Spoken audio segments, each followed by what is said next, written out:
세월 빛나게 살도록 잠비친 성령으로 날 채워주소서.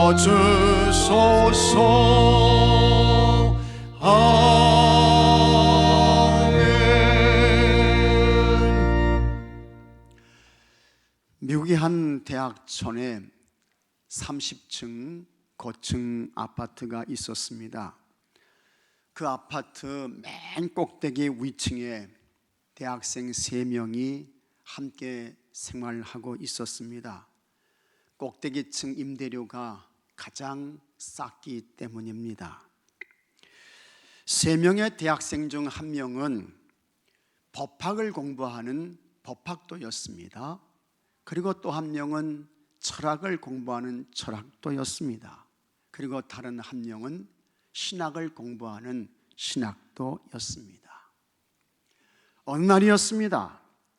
3명의 대학생이 마침 학교를 마치고 함께 만나게 되었고 슈퍼마켓에서 시장을 봤어요. 여러 가지 필요한 물건을 구입했습니다. 그리고 참 지금까지 이런 경우가 없었는데 정말 오랜만에 우리가 함께 만나게 됐으니 맛있는 저녁 식사를 함께 해먹기로 했습니다. 아주 흥겹게 마트에서 물건을 사서 아파트에 도착했습니다. 그런데 그날 아파트에 정전사고가 일어났습니다. 그래서 엘리베이터가 운행되지를 않아요. 아파트 관리실에 문의를 했습니다. 몇 시간 후에나 엘리베이터가 정상으로 운행된다는 것입니다. 이 세 친구들이 어떻게 할까 한참을 고민했습니다. 그렇다고 무작정 기다릴 수도 없고 또 언제 전기가 복구될지도 알 수 없고 그래서 건강을 위해서라도 우리가 30층까지 걸어 올라가자 그렇게 결정을 했어요.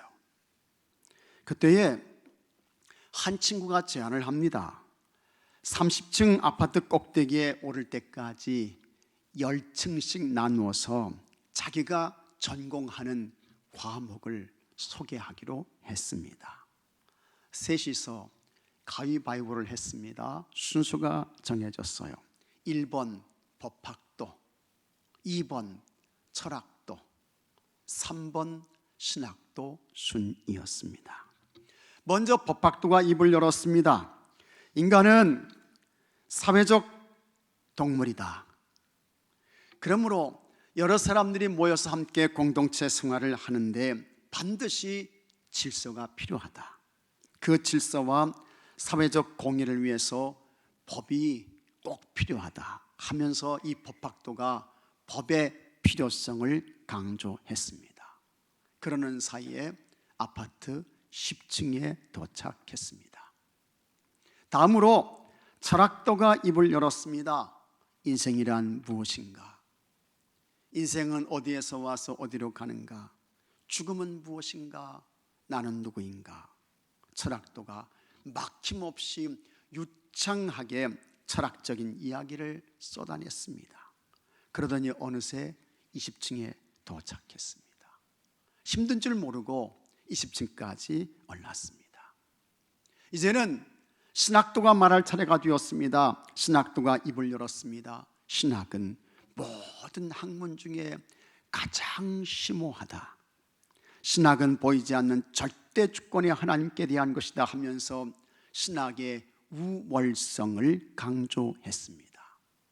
그러더니 아파트 30층에 도착했습니다. 모두가 숨을 몰아쉬었습니다.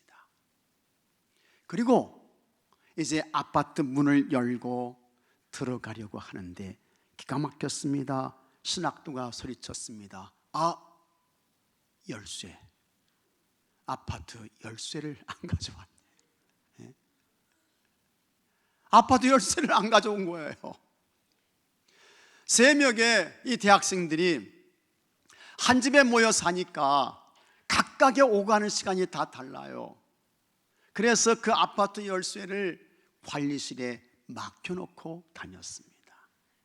먼저 오는 그 학생이 그 열쇠를 이제 가지고 와가지고 집을 열고 들어가게 되면 늦게 오는 학생들이 차례로 들어가는 것인데, 이날은 함께 모여가지고 또 그날따라 정전사고가 일어나서 30층까지 걸어 올라갔는데 아파트 열쇠를 어느 누구 하나 챙기지 않고 그냥 올라온 것입니다. 가장 필요한 것, 반드시 꼭 있어야 할 것을 잊어버렸던 것입니다. 그것처럼 우리 기독교 신앙에서 없어서는 안 될 가장 중요한 7가지의 부정의 진리가 있습니다. 이것은 예수님이 오시는 그날까지 우리 기독교의 영원한 핵심이에요. 그러므로 절대로 잃어버리거나 놓치면 안 됩니다. 성경이 말씀하는 7가지 부정의 진리가 뭘까? 첫째, 피 흘림이 없으면 죄사함은 없다는 것입니다. 히브리서 9장 22절에 율법을 따라 거의 모든 물건이 피로써 정결하게 되나니 피 흘림이 없은즉 사함이 없느니라. 여러분들은 예수님 보혈의 피로 죄사함 받고 정결함을 얻고 하나님의 자녀가 되고 영원한 하나님 나라 천국의 사람이 된 것을 믿으시기 바랍니다.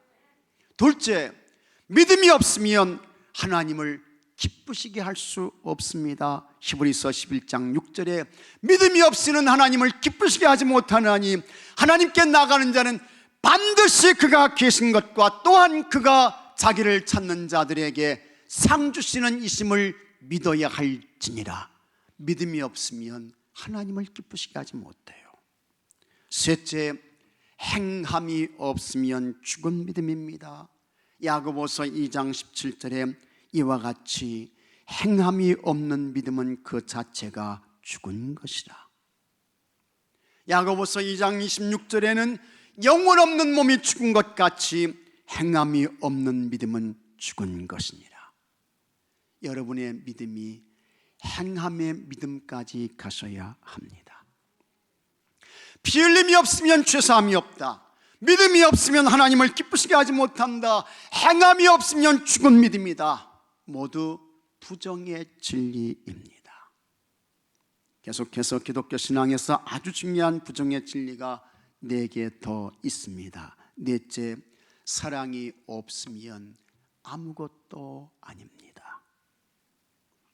고린도전서 13장 2절에 내가 예언하는 능력이 있어 모든 비밀과 모든 지식을 알고 또 산을 옮길 만한 모든 믿음이 있을지라도 사랑이 없으면 내가 아무것도 아니요.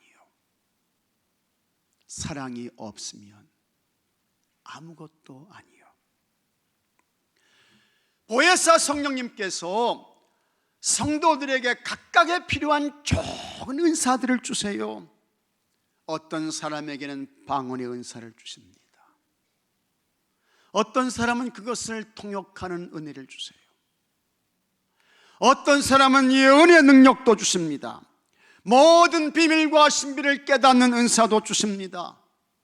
또 어떤 사람에게는 지혜와 지식도 주시고 어떤 사람에게는 산을 옮길 만한 그와 같은 큰 믿음도 주시는 거예요. 구제도 하게 하시고 심지어는 다른 사람을 위해 자기 목숨을 내놓는 그와 같은 은혜도 주십니다.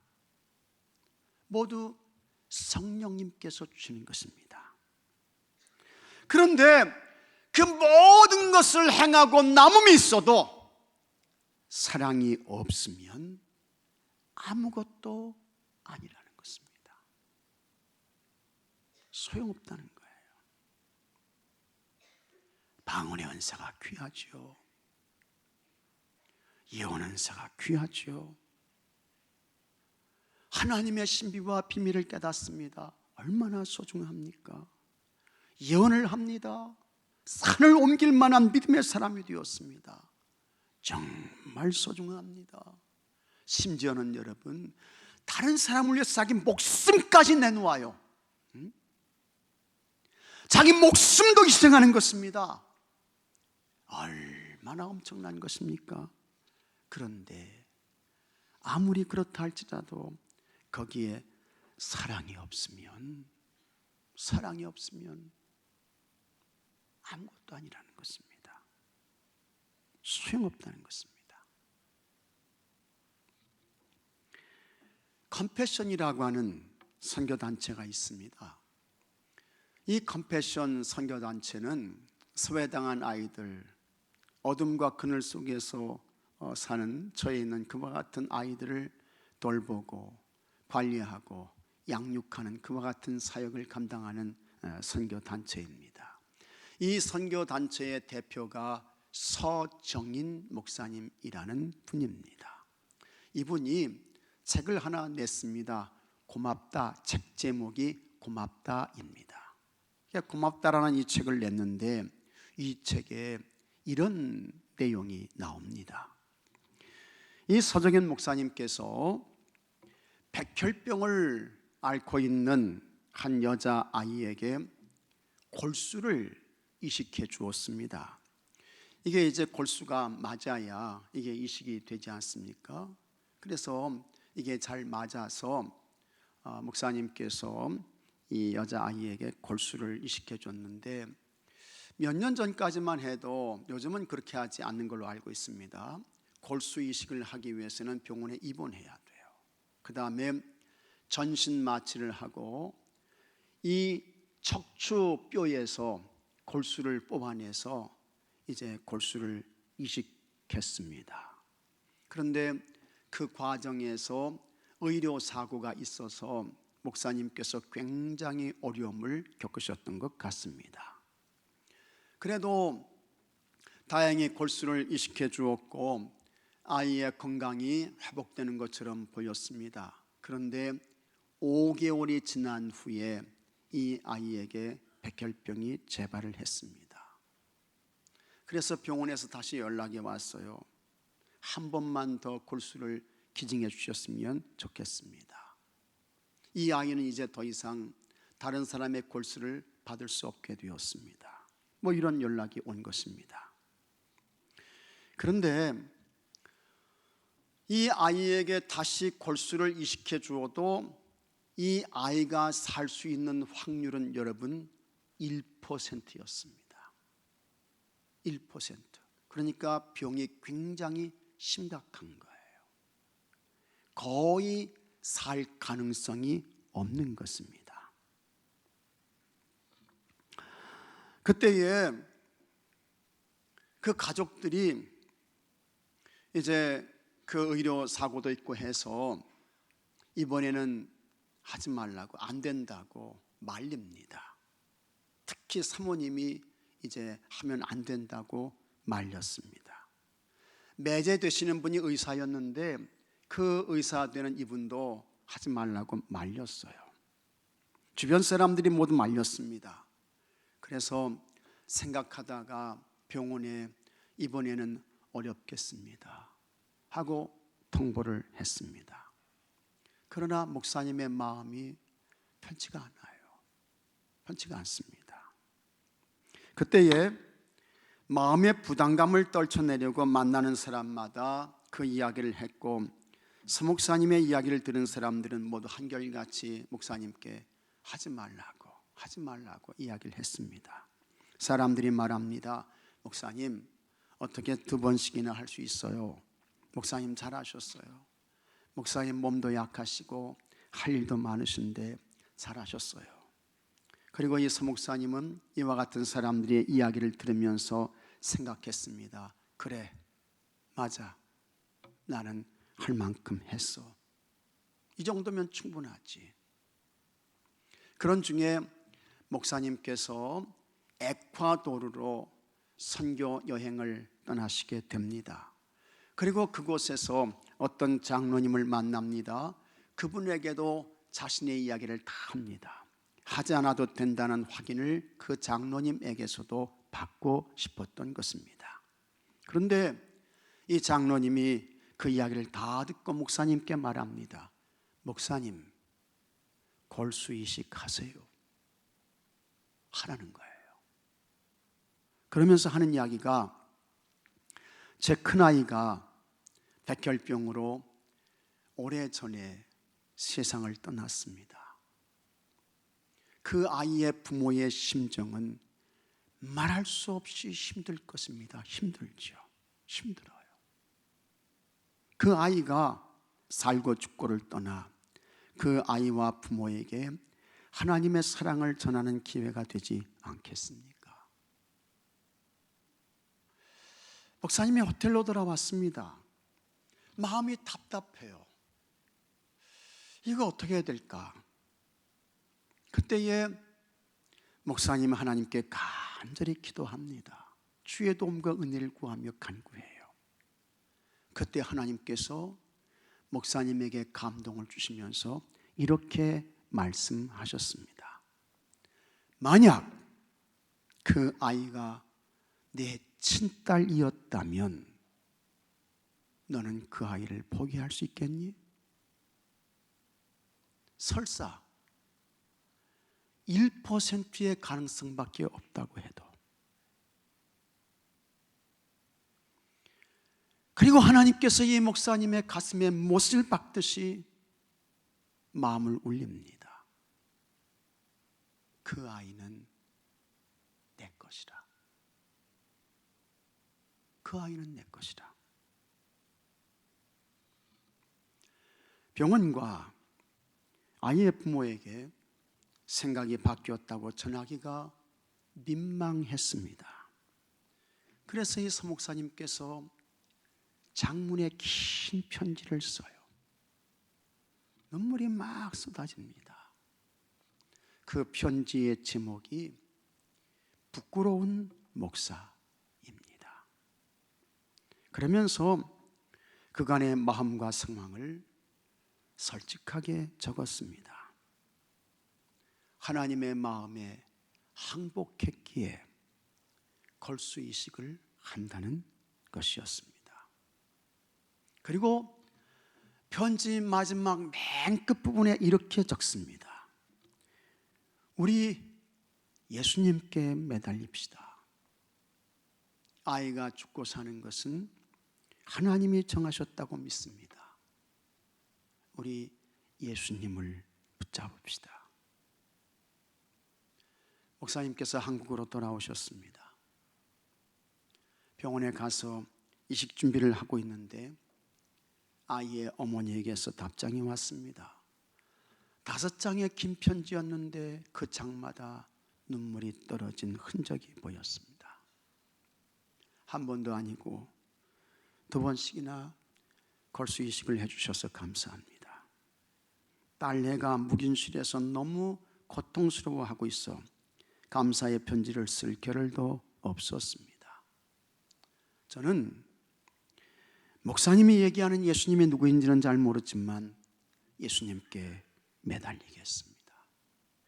제가 기도하겠습니다. 마침내 어머니의 간절한 매달림과 기도가 응답을 받습니다.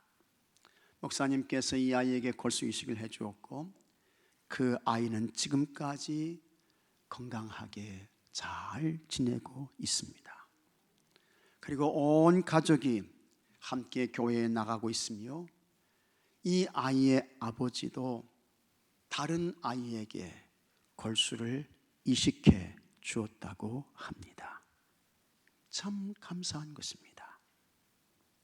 여러분, 사도 요한이 말씀했습니다. 요한일서 4장 12절에 함께 읽겠습니다. 어느 때나 하나님을 본 사람이 없으되 만일 우리가 서로 사랑하면 하나님이 우리 안에 거하시고 그의 사랑이 우리 안에 온전히 이루어지느니라. 아멘. 지금까지 하나님을 본 사람은 없습니다. 여러분, 하나님 보셨습니까? 하나님 보셨어요? 지금까지 하나님을 본 사람은 없습니다. 왜 그렇습니까? 하나님은 영이시기 때문에 그런 거예요. 영이신 하나님은 사람의 눈에 보이지는 않습니다. 안 보여요. 그러나 눈에 보이지 않는다고 해서 하나님이 안 계신 것은 아닙니다. 하나님은 반드시 계신데 그 하나님이 어디에 계시고 그 하나님이 누구에게 보여질까? 우리가 서로 사랑하면 하나님이 거기에 계시고 그렇게 사랑하는 그 사람에게 하나님께서 보여진다는 것입니다. 믿으시면 아멘 하시기 바랍니다. 사도 요한은 이렇게까지 말씀했습니다. 요한 1서 3장 14절에 같이 읽겠습니다. 우리는 형제를 사랑함으로 사망에서 옮겨 생명으로 들어간 줄을 알거니와 사랑하지 아니하는 자는 사망에 머물러 있느니라. 아멘. 구원이 뭐냐? 사랑이라는 것입니다. 사랑 속에 구원이 있다는 거예요. 여전히 우리 속에 미움이 있고 증오가 있고 공격의 마음이 있고 그렇다고 하면 그 사람은 예수님을 믿는 것 같은데 구원받은 것 같은데 죄송하지만 그 사람은 여전히 사망에 머물러 있다는 것입니다. 구원 못 받았다는 거예요. 그러나 우리가 형제를 사랑함으로 사망에서 옮겨 생명으로 들어갔다는 것입니다. 사랑 속에 구원이 있다고 하는 것입니다. 그래서 여러분 우리는 기도해야 합니다. 하나님 사랑만 하며 살게 해주세요. 사랑 덩어리로 살게 해주세요. 성령님 나에게 성령 충만해야 하지만 사랑의 은사 주세요. 사랑 충만한 사람 되게 해주세요. 우리 교회가 사랑 가득한 교회가 되게 해주세요. 사랑 가득한 교회가 되게 해주세요. 그곳에 누가 계십니까? 하나님이 계시다는 것입니다. 거기에 뭐가 있습니까? 구원이 있다고 하는 것입니다. 그러나 사랑이 없어요. 사랑이 없다고 하면 그것은 다 거짓이고 위선이고 가짜이고 소용이 없다는 것입니다. 여전히 사랑이 없으면 그 사람은 사망에 머물러 있다라고 하는 것입니다. 여러분, 사랑이 없으면 아무것도 아닙니다. 사랑의 사람이 되시고 사랑의 교회가 되시기를 주의 이름으로 축복합니다. 다섯째, 징계가 없으면 참 자녀가 아닙니다. 히브리서 12장 8절에 징계는 다 받는 것이거늘 너에게 없으면 사생자여 친아들이 아니니라. 하나님 우리 아버지 있습니다. 아버지 되신 하나님 우리를 너무 사랑하십니다. 하나님께서 어느 정도 우리를 사랑하실까? 하나님의 사랑은 여러분 십자가만큼입니다. 하나밖에 없는 독생자 예수님을 세상에 보내시고 그 아들이 십자가에서 몸을 찢고 피를 흘려 죽게 하실 만큼 우리를 사랑하셨습니다. 그래서 우리는 십자가를 보면서 그 속에 사랑의 아버지 하나님을 보아야 하는 것입니다.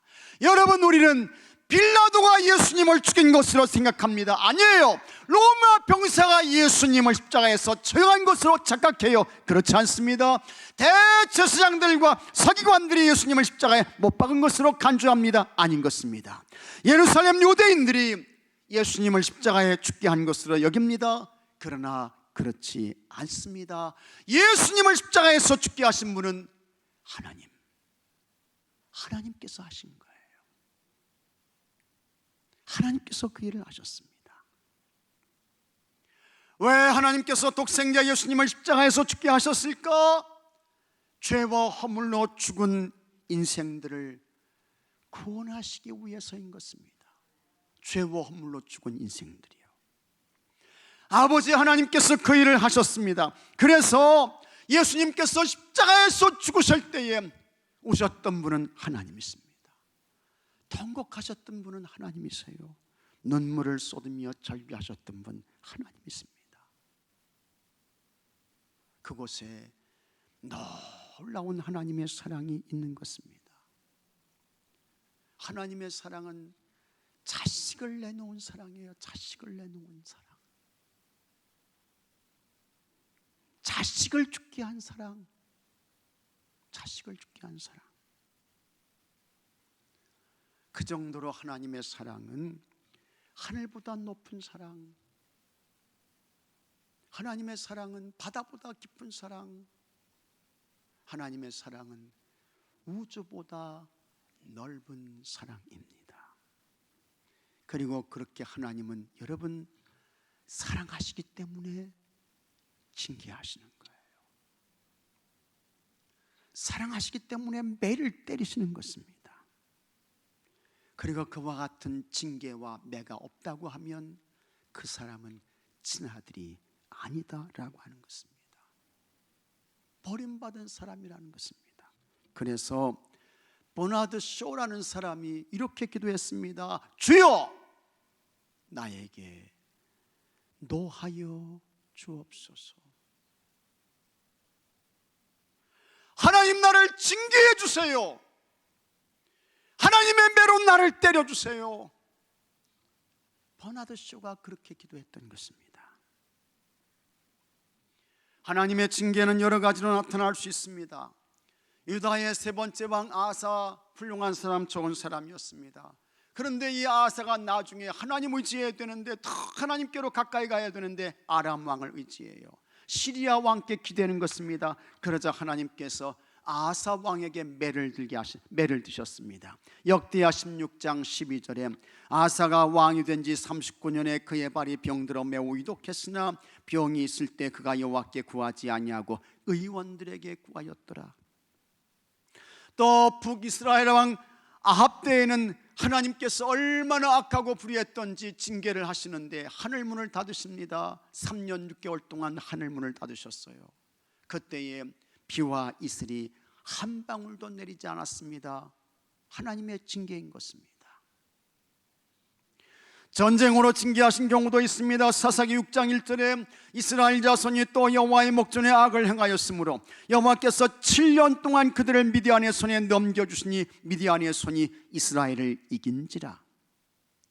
큰 고통으로 징계하실 때도 있었습니다. 다윗이 인고조사를 했습니다. 하나님께서 다윗과 이스라엘을 아주 크게 강하게 징계하셨는데 역대상 21장 14절에 이에 여호와께서 이스라엘 백성에게 전염병을 내리시며 이스라엘 백성 중에서 죽은 자가 7만 명이었더라.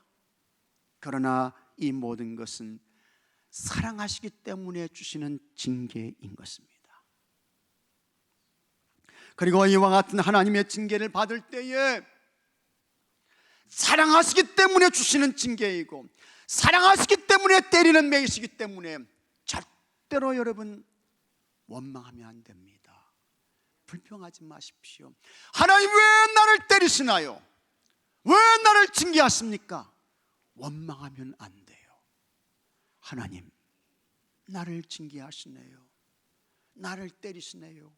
나는 진짜 하나님의 친아들입니다. 고맙습니다. 감사합니다. 하면서 빨리 회개해야 돼요. 회개하는 것입니다. 회개만 하면 하나님께서 살려주십니다. 회개하면 하나님께서 고쳐주십니다. 회개하면 하나님께서 치료하시고 회개하면 하나님께서 다시 회복시켜 주십니다. 하나님의 징계, 하나님의 매 감사함으로 받으시고 빨리 여러분 회개하고 돌이켜서 하나님께서 다시 회복시켜 주시고 다시 치료해 주시고 다시 고쳐 주시고 다시 세워 주시는 은혜가 있게 되기를 바랍니다. 여섯째, 거룩함이 없으면 주를 보지 못합니다. 히브리서 12장 14절에 모든 사람과 더불어 화평함과 거룩함을 따르라. 이것이 없이는 아무도 주를 보지 못하리라. 아멘. 이 말씀은 예수님께서 산상수훈에서 이미 하신 말씀이에요.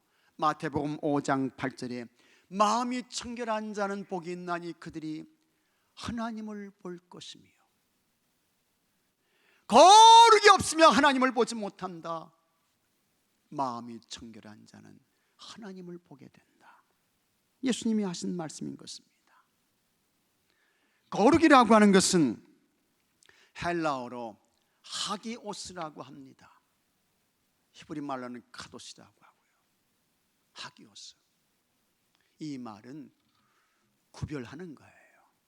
모든 것을 구별하는 것입니다. 몸을 구별하는 것입니다. 시간을 구별하는 것입니다. 장소를 구별하는 것입니다. 도구를 구별하는 것입니다. 그래서 구별된 땅을 성지라고 합니다. 홀리 랜드라고 하죠. 구별된 장소를 성소라고 합니다. 오늘 하나님 앞에 예배하는 이 자리가 거룩한 여러분의 성소인 줄로 믿으시기 바랍니다. 여기가 성소예요. 구별된 식량을 성미라고 합니다. 구별된 사람을 성도라고 하죠. 또 구별된 도구를, 이게 다 뭡니까? 성구라고 하는 거예요. 여러분 한 사람 한 사람도 다 뭡니까? 하나님이 쓰시는 구별된 도구예요.